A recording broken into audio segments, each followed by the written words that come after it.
Hola, buen día. Mi nombre es Oscar Valerio Vargas, vengo de la Benemérita Universidad Autónoma de Puebla y hoy les vengo a hablar acerca del tema circuito serie paralelo, correspondiente a la materia de electricidad y magnetismo. Para empezar, continuaremos con la identificación de las relaciones en serie paralelo dentro de un circuito, como aquí se muestran en las imágenes. En un circuito serie paralelo se pueden encontrar combinaciones de diferentes trayectorias para diferentes tipos de resistores que se encuentran dentro de un solo sistema. El ejemplo de resistores en paralelo se muestran aquí en la siguiente figura, que es la resistencia que existe entre el punto A y al punto B. Por lo tanto, ahí se encuentran resistencias como dominadas R1, que va de B a C, y R2 y R3, que estas se encuentran paralelo a R2. La resistencia total es la sumatoria de R1 más R2, porque se encuentran en serie, y estas se encuentran en paralelo a la resistencia 3. Si se conecta una fuente de voltaje al inicio de este circuito, podemos encontrar que la resistencia total pasa por resistencia 1 y se divide en 2 al pasar por la resistencia o en el punto 2. Estas dos ramas se vuelven a combinar en un resistor 4, que es el que mostramos aquí en la figura. Esto se convierte en una serie con el resistor 1. Por lo tanto, la resistencia que existe entre A a B ahora va a ser resistencia 1 más resistencia 4.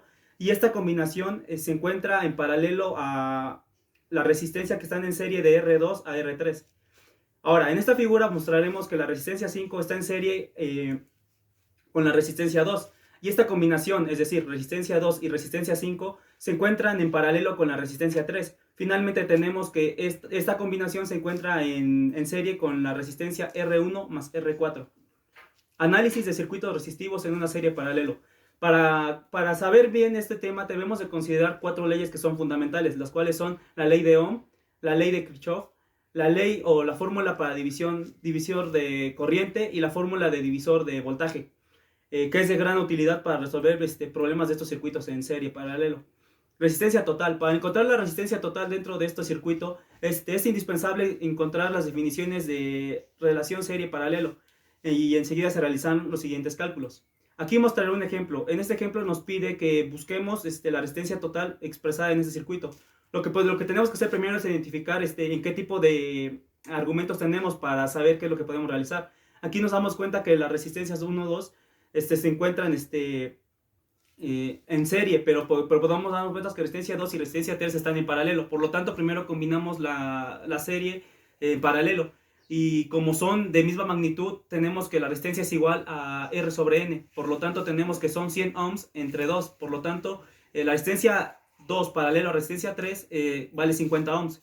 Ahora, nos damos cuenta que la resistencia 1 está en paralelo con nuestra nueva resistencia que llamaremos R sub 1, que vale 50 ohms. Por lo tanto, para encontrar la resistencia total es la sumatoria de estas dos resistencias. Por lo tanto, tenemos que son 50 ohms más 10 ohms, que da un resultado de 60 ohms.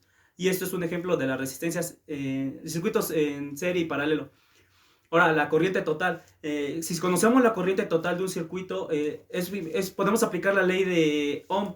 Y para determinar la corriente total de un circuito, el voltaje de la fuente divisor es entre la resistencia total. Y eso queda expresado en las siguientes figuras. Ahora, la corriente de rama. La corriente de rama con la fórmula de divisor de corriente y la ley de corriente de Kirchhoff, que son las sumatorias de las corrientes, la ley de Ohm, y mediante las combinaciones de estas se puede calcular la corriente en cualquier serie paralelo. Ahora, conoceremos acerca de las caídas de voltaje. Para determinar el voltaje dentro de un circuito de serie paralelo, se pueden utilizar la fórmula de divisor de voltaje, la ley de Kirchhoff y la ley de Ohm, y en combinación de todas estas. Es algo que identifica este tema, ya que utilizaremos las cuatro leyes combinadas, o alguna vez no utilizamos dos o tres, ahora sí que dependiendo de lo que tengamos. Divisores de voltaje con cargas resistivas. En la figura se produce un voltaje de salida que representaremos como V salida de 5 voltios. Y para las resistencias R son iguales. Por lo tanto, tenemos que el voltaje de salida no tiene carga. Y cuando un resistor de carga, resistencia L, se conecta a un resistor de salida, es decir, que se conecta a tierra, que salga a tierra, el voltaje V de salida se reduce por la cantidad que depende directamente del resistor L que conectemos. Ahora, R es la carga que está en paralelo con R2 y eso queda mostrado aquí en la figura, por lo que se reduce R del nodo a tierra. Y esto reduce el voltaje en los extremos en la combinación en paralelo. Esto es un efecto de aplicación de la carga de voltaje, de divisor de voltaje. Mientras RL con respecto a R2 se reduzca su voltaje de salida con respecto a su valor sin carga, cuando estos dos resistores se conecten en paralelo y uno de ellos sea mucho más grande que el otro, la resistencia total se aproximará al valor de la resistencia más pequeña. Se aproximará, pero no podrá ser igual. La resistencia de carga en un circuito de divisor de voltaje de múltiples tomas, la corriente total de la fuente se compone por diferentes conexiones que circulan en los resistores a través de cargas, llamadas corrientes de cargas o divisores o resistores de divisores. Corriente remanente.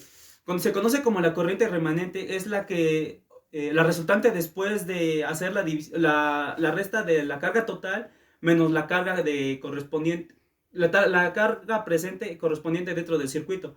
Y esa carga sobrante conocemos como corriente remanente. Divisores de voltaje bipolar. En la figura tenemos que la terminal positiva y la terminal negativa de la figura están conectadas a tierra de referencia y los voltajes en los nodos A y B son positivos con respecto a tierra con referencias en los puntos C y D, y que estos son negativos respecto a tierra y de referencia. Efecto de carga de voltaje de un voltímetro. Conocemos que un voltímetro sirve para medir las diferentes cargas que existen dentro de un circuito y deben de conectarse en paralelo con el resistor para medir el voltaje entre los extremos de un resistor. Debido a su resistencia interna, el voltímetro aplica una carga del circuito que afectará el voltaje que se está midiendo.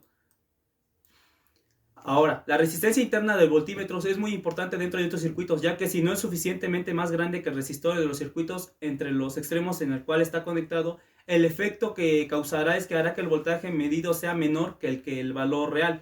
Ahora, cuando un voltímetro se conecta en un circuito como una resistencia interna, aparece en paralelo, por ejemplo aquí en el ejemplo con resistencia 3, y la resistencia de A a B se altera por el efecto de carga de resistencia de voltímetro RM, y que es igual a R3 paralelo a RM porque se supone que se conectan en paralelo dentro del circuito. Si RM es mucho más grande que R3, la resistencia de A a B cambia mucho del medidor que se indica el voltaje real. Y eso queda expresado en las figuras. Ahora, si la resistencia en M no es suficientemente más grande que la resistencia 3, la resistencia que existe entre A y B produce una manera significativa de que el voltaje entre los extremos de R3 se altere por el efecto de carga del medidor.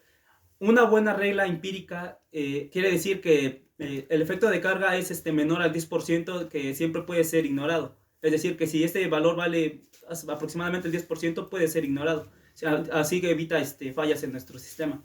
Ahora, dos categorías de voltímetros son el voltímetro analógico y el voltímetro electromagnético, que son los más conocidos o los únicos que existen y son usados, cuya resistencia interna es determinada por un factor de sensibilidad, y el digital, cuya resistencia también es típicamente a por lo menos 10 megaamperes. Ahora, el voltímetro digital presenta menos problemas en carga por lo que se conoce como lo electromagnetismo, por lo que las resistencias internas de los multímetros digitales son mucho más altas. Y aquí les tengo un ejemplo de los tipos de voltímetros. Y bueno, y esto es todo y espero que les haya gustado.